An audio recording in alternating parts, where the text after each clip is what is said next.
Jaldapara national পার্কে বন্যপ্রাণী ও চড়াই শিকারীদের মনিটরিং ব্যবস্থা আবারও আগের তুলনায় উন্নত হলো। সমগ্র বনাঞ্চল জুড়ে অত্যাধুনিক উন্নত মানের ট্র্যাপ ক্যামেরা ও হোয়াইট ফ্ল্যাশ ক্যামেরা বসানো হয়েছে, যার ফলে বন্যপ্রাণীর দিন ও রাত্রের গতিবিধির উপর নজর রাখা সম্ভব হবে। জলদাপাড়া ন্যাশনাল পার্কের যে সমস্ত এলাকাগুলিতে বন্যপ্রাণী ও চড়াই শিকারী বেশি চলাচল আহ, করে সেই সমস্ত এলাকাগুলিতে এই ট্র্যাপ ও হোয়াইট ফ্ল্যাশ ক্যামেরা বসানো হয়েছে।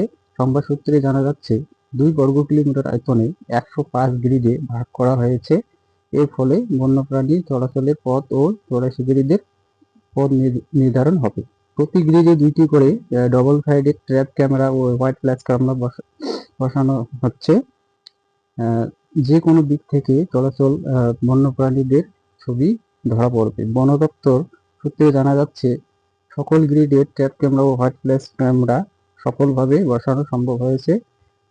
বন দপ্তরের কর্মরত ডিএফও জানিয়েছেন, এই ট্র্যাপ ক্যামেরা থেকে প্রাপ্ত তথ্য মনিটরিং ব্যবস্থাকে ব্যাপকভাবে সাড়া দেবে এবং এর মাধ্যমে বিভিন্ন প্রজাতির প্রাণীদের চলাচলের ধরন ও ন্যাচারাল বিহেভিয়ার ফুটেজ ক্যাপচার সম্ভব হবে ও চড়াই শিকারীদের গতিবিধি ব্যাপক সাড়া দেবে এবং অতিরিক্ত মনিটরিং এ সহায়তা করবে। ডেনসিটি এবং অ্যানিম্যাল পপুলেশন মনিটরিংয়ের জন্য প্রায় 105টি গ্রিডে ক্যামেরা বসাচ্ছে এবং সেই প্রত্যেকটি গ্রিডে আমরা যে 2 স্কোয়ার কিলোমিটার এরিয়া আছে পার গ্রিড, সেখানে ডাবল সাইডেড ক্যামেরা বসানো হচ্ছে। মানে একটি গ্রিডে 2টি করে ক্যামেরা বসানো হচ্ছে দু সাইড, বোথ সাইডে, যাতে অ্যানিমাল যদি কোনো টেইলের মাধ্যমে যায় তো সেখানে অ্যানিমালের 2 সাইডে ছবি এবং ভিডিও পেতে পারি আমরা।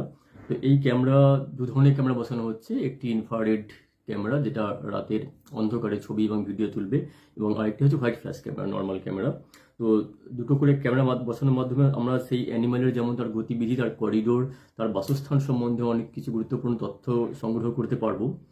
তাছাড়াও ওই অ্যানিমালের যে ন্যাচারাল বিহেভিয়ার, যেটা আমরা অনেক সময় খালি চোখে ধরা পড়ে না আমাদের, সেটা ওই ন্যাচারাল বিহেভিয়ারটা আমরা ক্যামেরার মাধ্যমে পেতে পারবো। এর মাধ্যমে আমরা পুরো জঙ্গলের যে বিভিন্ন এলাকা রয়েছে সেখানে কোন এলাকায় কোন ধরনের অ্যানিমাল রয়েছে এবং তাদের সেখানে ডেনসিটি, অ্যাবান্ডেন্স, বিভিন্ন স্ট্যাটিস্টিক্যাল অ্যানালিসিস আমরা সেই ক্যামেরার মাধ্যমে প্রাপ্ত যে ছবি এবং ভিডিওগুলো রয়েছে সেগুলোর মাধ্যমে করতে পারবো। এটি আমাদের একটি বাৎসরিক অ্যাক্টিভিটি, যার মাধ্যমে আমরা অ্যানিমাল সেন্সাসের পাশাপাশি অ্যানিমালের ডেনসিটি, অ্যানিমালের food habit, availability of food, predation relationship, এগুলো আমরা জানতে পারি।